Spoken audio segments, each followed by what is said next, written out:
What's up, guys? It's me. I'm back with another video. We're here at the top of the hour here on the East Coast with my Gateway 2022 NASCAR Cup Series race recap or reaction, I should say. After watching this, check out my Hell in a Cell predictions I uploaded earlier, and then make sure you like, subscribe, and make sure, especially, to have post notifications turned on so you do not miss out on tonight's live reaction to Hell in a Cell.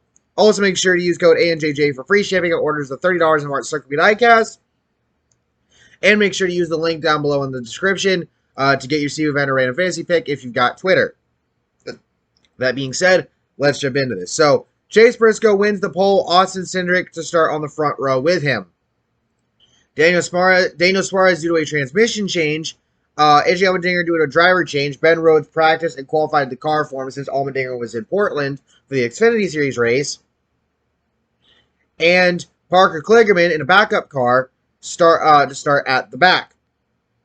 Zane Smith is racing in place of Chris Buescher, not because of any sort of injury regarding Buescher's flip from Charlotte last week, but due to Chris having a positive COVID diagnosis this week. Briscoe leading the race early on from the pole, but he has tire issues. Right rear goes down. Or it might have been the left rear. My bad. He does make it to pit road, though. Harrison Burton makes contact with the lap car of Bilicki, has a little right front damage. Reddick reports late in stage 1 he may have a tire going down, but he makes it to the end of the stage. And Austin Cindric takes the stage 1 victory, basically by virtue of Briscoe having tire issues. Blaney second, Reddick third, Hamlin 4th, Chastain 5th, Almirola 6th, Logano 7th, Kyle Busch 8th, Elliott 9th, and Bell 10th. And Chase Elliott had to pit again with a possible left rear issue, and Briscoe takes the wave around to get back on the lead lap.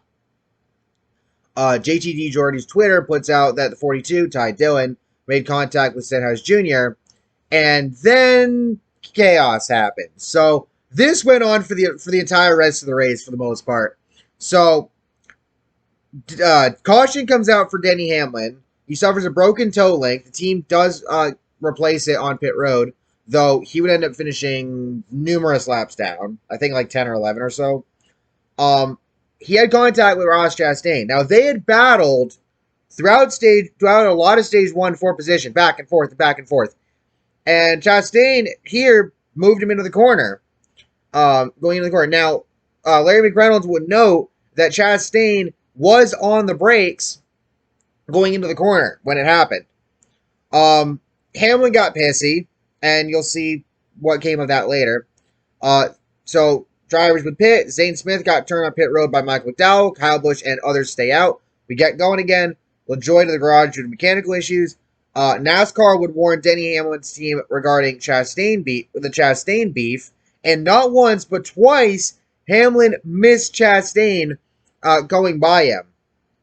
But somehow Hamlin was Hamlin made it to minimum speed and then just made sure to try and get Chastain, and he failed twice. He ran him pretty low going in, on the backstretch going towards turn 3, but again, still. And then we get a caution for Ryan Blaney, who was running third. He has a left rear tire down and gets into the wall. Some would pit, others would stay out. Michael McDowell and Tyler Reddick would assume the front row as a result. Caution would come out 1 lap after the restart. Both Chase Elliott and Bubba Wallace would spin. Harrison Burton makes a little contact with Elliott, at least it appeared. And Elliott, Chastain, and Austin Dillon were squeezed together 3 wide off turn 4. I'm not sure you can really blame that one on Chastain. That might have been a little bit more on Elliott or whatever. But now Elliott gets pissed at Chastain. Chastain would pit under caution. Elliott had to pit under caution anyway because he got spun. Hamlin's already back there because he's multiple laps down. So what happens? Well, Chastain's in between Hamlin and Elliott. So Elliott moves Chastain, almost gets him into the wall, but doesn't. Chastain had a nice save there. And then Hamlin comes up close to his door, but doesn't hit him, and Chastain continues. The key thing here is Hamlin almost fucked Chastain out of not making minimum speed, which would have screwed him over because he would have been parked. But Chastain luckily did. So he continues. Elliott makes contact with BJ McLeod. Chastain was under Elliott, but McLeod was the one to make contact, not Chastain. And over the radio, McLeod was pissed at Elliott for some of these shenanigans. And we get a caution for Bubba Wallace. He gets turned by Ricky Stenhouse Jr.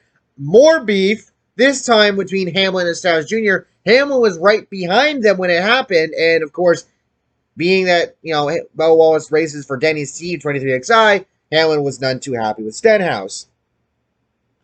Tyler Reddick would get the only pit penalty of the day with a removing equipment penalty here.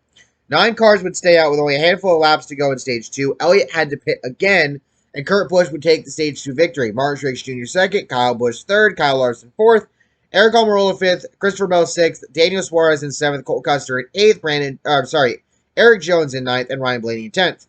Wallace would have it left for a tire up, or reportedly have one early in the Stage 3. Cody Ware would take his car to the garage. Caution comes out with 58 laps to go for Tyler Reddick getting into the wall. He just lost off turn 2. That's my dinner going off, by the way. Trackhouse reports that the jack snapped in half during Daniel Suarez's stop here on pit road. Martin Truex Jr. gives Eric Almirola a little bump off pit road after some contact on pit road. Ricky Stenhouse Jr. goes for a spin to bring out the caution with 40 laps to go. Then we get another caution from Cole Custer with less than 20 laps to go. He goes for a spin in the corner, had a little help from Todd Gilliland. Logano gets loose in turn 1 with 5 laps to go, but he recovers quickly. Caution would come out for Kevin Harvick with 4 laps to go. He gets into the wall. His day is done. Harvick apparently lost his brakes going into the corner, and it was a pretty tough hit.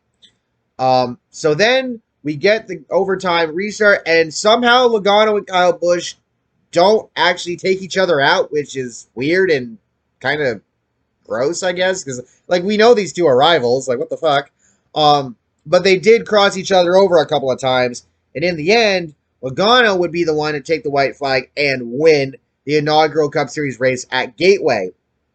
Chastain, for all the chaos, finishes 8th, which is neat. And Logano joins the aforementioned Chastain, Byron, and Hamlin as 2-time winners this season. In terms of the race itself, I think it was a pretty good race for Gateway's opener. The beginning wasn't entirely great. Again, Briscoe had the first stage pretty much won until his tire went out, and then Cindric led it the rest of the way because no caution. But then after that, the chaos that ensued and the beef that ensued, that ended up leading to a pretty damn good race the rest of the way.